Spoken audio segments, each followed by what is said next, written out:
बोलावे तो हाल भैया, झूमर मचावे तो हाल भैया। मैया ने मंदिर मंदिर गावे तो हाल भैया। मैया ने मंदिर जे बोलावे तो हाल भैया, झूमर मचावे तो हाल भैया। मैया ने मंदिर मंदिर गावे तो हाल भैया।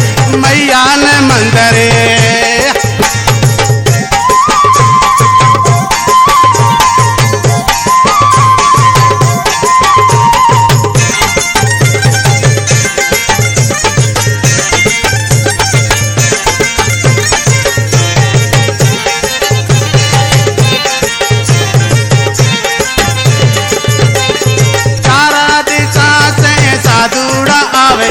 लाल चुनरिया नारियल चढ़ावे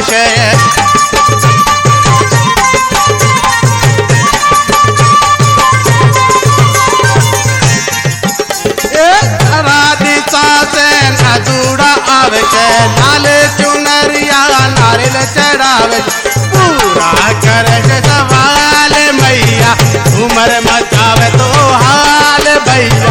मैया ने मंदिर गावे तो हाल, जे बोलावे तो हाल भैया, झूमर मचावे तो हाल भैया। मैया ने मंदिर मंदिर गावे तो हाल भैया। मैया ने मंदिर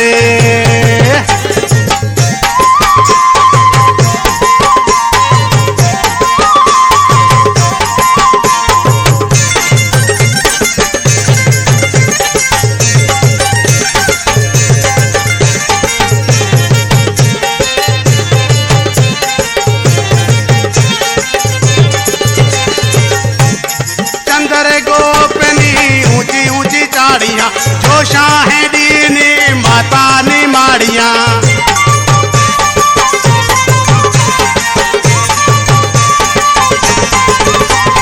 चंदर गोपनी ऊंची ऊंची चाड़ियाँ, जो शाहे दीनी माता ने माड़िया।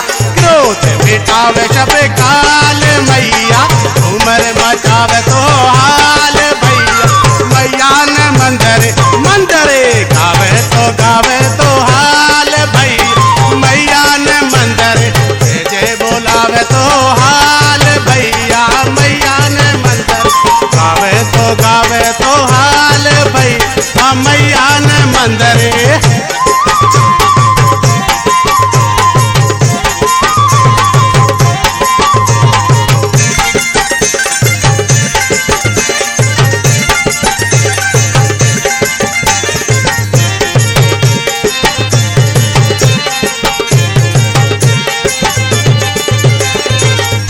चंदन नो धूप लगावे, रवि जी माता रा गुनड़ा गावे।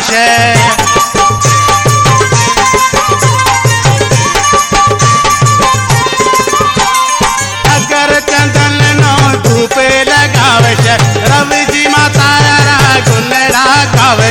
ढोली रे बजावे शतमाल भैया, झूमर मचावे तो हाल भैया। माया ने मंदिर गावे तो हाल भैया। मैया ने मंदिर जे बोलावे तो हाल भैया, झूमर मचावे तो हाल भैया। मैया ने मंदिर मंदिर गावे तो हाल भैया। मैया ने मंदिर जे बोलावे तो हाल भैया, जे बोलावे तो